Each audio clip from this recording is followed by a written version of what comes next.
Bonjour. L'histoire missionnaire du 28 juin 2025 nous vient d'Indonésie. Une partie de l'offrande du 13e sabbat d'aujourd'hui sera versée à la Papouasie afin d'aider à la construction de salles de classe, d'un bâtiment administratif, d'une bibliothèque et d'un auditorium pour le Collège théologique adventiste de Papouasie. Merci pour votre générosité.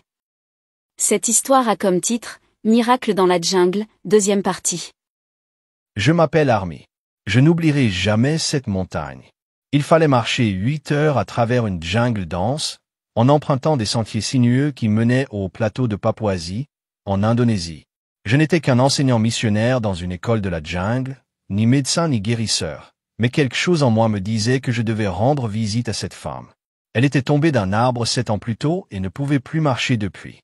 Une mère célibataire, coincée dans une hutte en paille, oubliée de tous, sauf de Dieu. Je n'étais pas seul. Un autre missionnaire et moi avons gravi la montagne ensemble, le cœur lourd mais plein d'espoir. À notre arrivée, nous avons parlé doucement à la mère. Votre seul espoir, lui ai-je dit, c'est Jésus, le maître médecin. Nous nous sommes agenouillés à ses côtés et avons prié, non seulement pour sa guérison, mais aussi pour avoir du réseau sur nos téléphones portables. Cela peut paraître étrange, je sais. Mais nous avions besoin d'un avis médical et nous n'avions pas eu de réseau depuis des mois. C'est alors que le miracle s'est produit.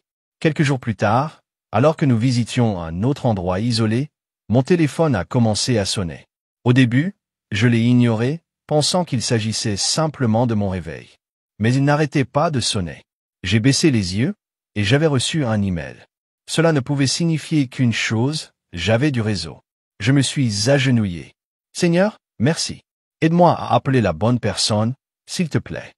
J'ai rapidement fait défiler mes contacts avant que le réseau ne disparaisse. J'ai trouvé une amie qui était infirmière. Je l'ai appelée. Elle a répondu. Nous avions 2 minutes. Seulement 2, mais cela suffisait.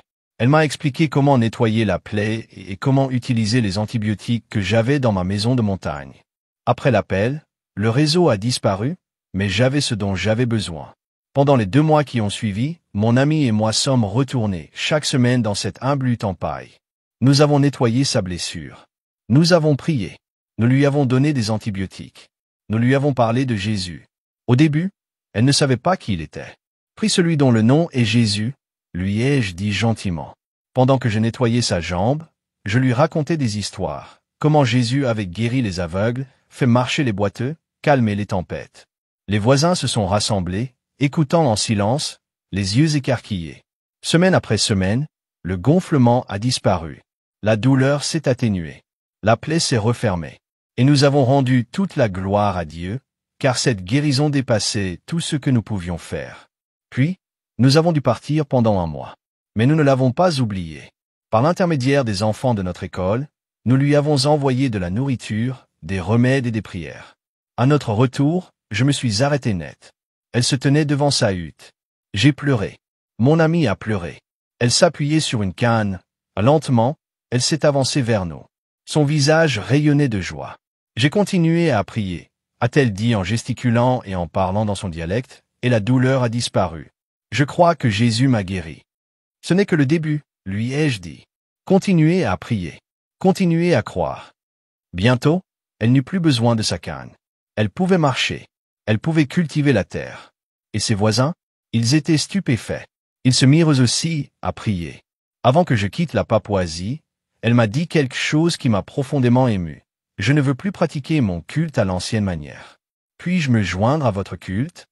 J'ai hésité, inquiet. Mais notre église est à 8 heures de marche. Comment allez-vous faire pour parcourir une telle distance? Elle m'a regardé dans les yeux et m'a dit avec conviction, Jésus m'a aidé à remarcher.